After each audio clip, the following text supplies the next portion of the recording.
Hello everyone, and welcome aboard the Big Bus Tour. We are starting our short but historically rich journey right here at the Ocean Terminal in Leith, heading north along the coast to the charming village and harbour of Newhaven. We are setting off from the Ocean Terminal shopping centre.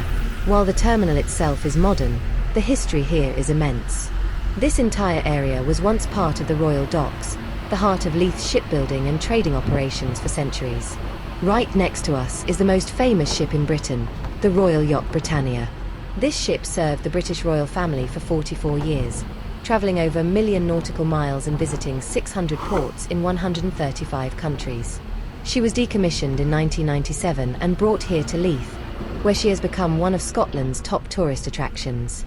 Her presence here symbolises the long, deep relationship between Leith and the Crown, reflecting Leith's status as the port of Edinburgh since the 14th century.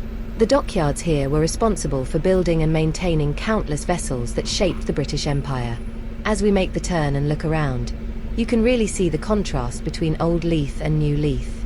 The massive Leith docks area, covering over 300 acres, was a hub of activity, importing everything from tobacco and wine to timber and grain.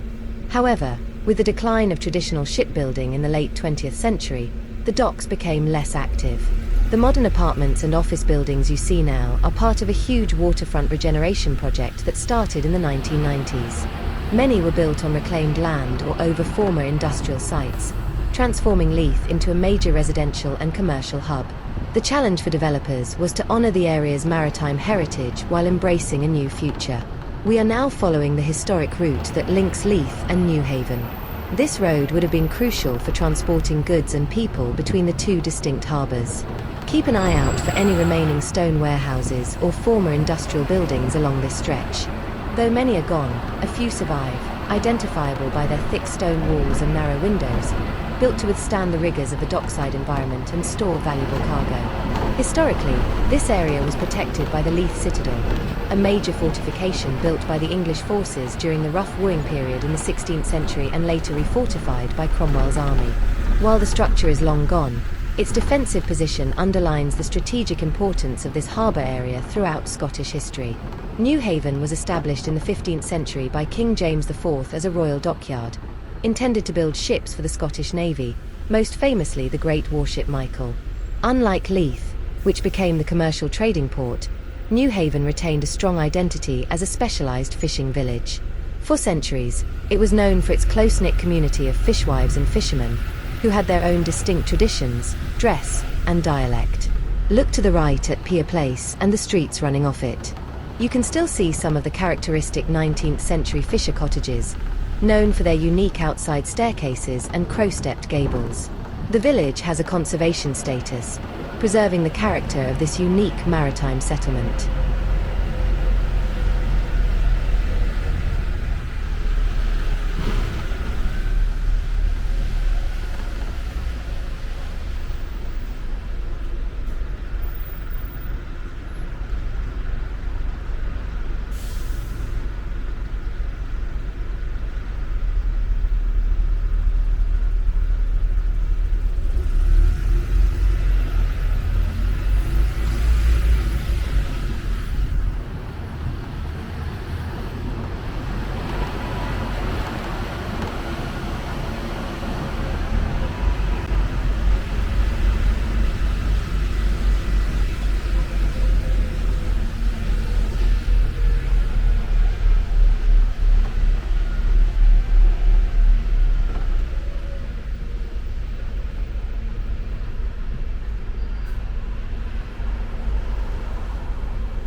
Newhaven was specifically established by King James IV in the early 1500s as a royal dockyard, most famously for the construction of the huge warship, the Great Michael.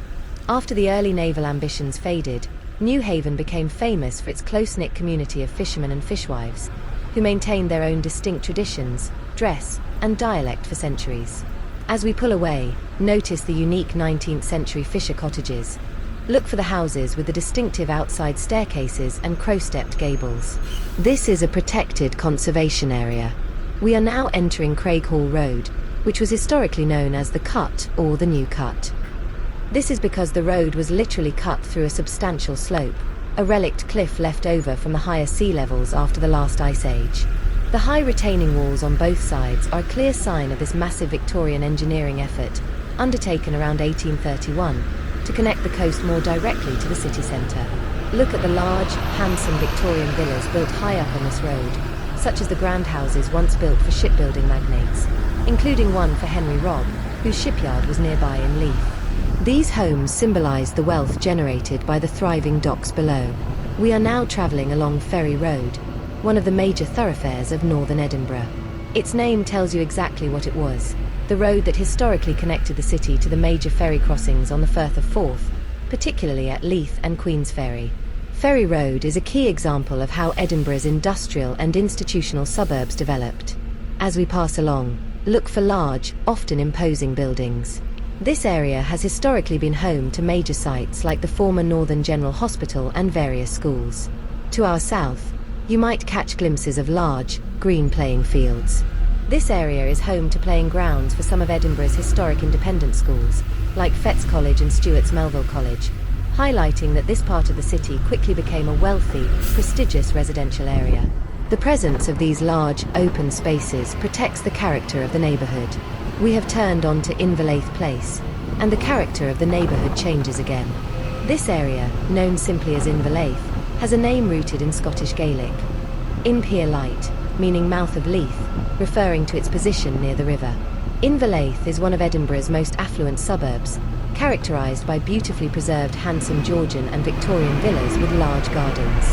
The wealth you see here developed as Edinburgh expanded outwards in the 19th century, attracting professionals and gentry. This area was, for over 2 centuries, the vast estate of the Rothschild family. By the early 19th century, sections of this estate began to be sold off for major public use, a major turning point for the city. In 1820, a large part of the Inverleith estate was acquired to create the new, permanent home for the Royal Botanic Garden, which had previously been located elsewhere in the city. At the heart of the garden stands Inverleith House, a beautiful mansion built in 1774 for Sir James Rothschild. This house served variously as a family residence, the official home for the garden's director, and even temporarily housed the Scottish National Gallery of Modern Art. Today, it remains an important exhibition space within the garden grounds.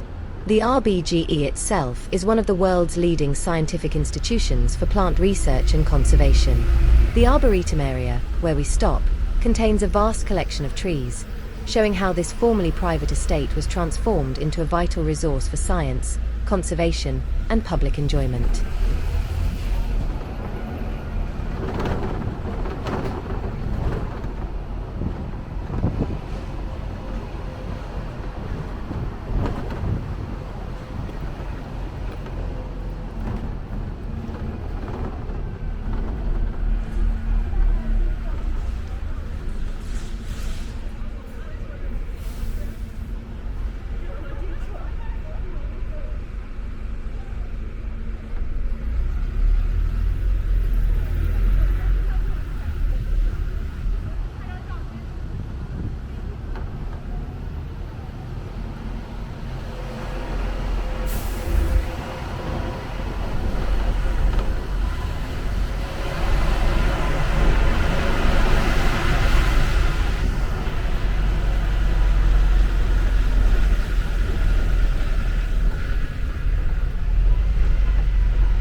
We are departing from the serene edge of the Royal Botanic Garden in Inverleith and heading right into the heart of Edinburgh's historic grandeur, culminating at the monumental gateway to the city centre, Waterloo Place.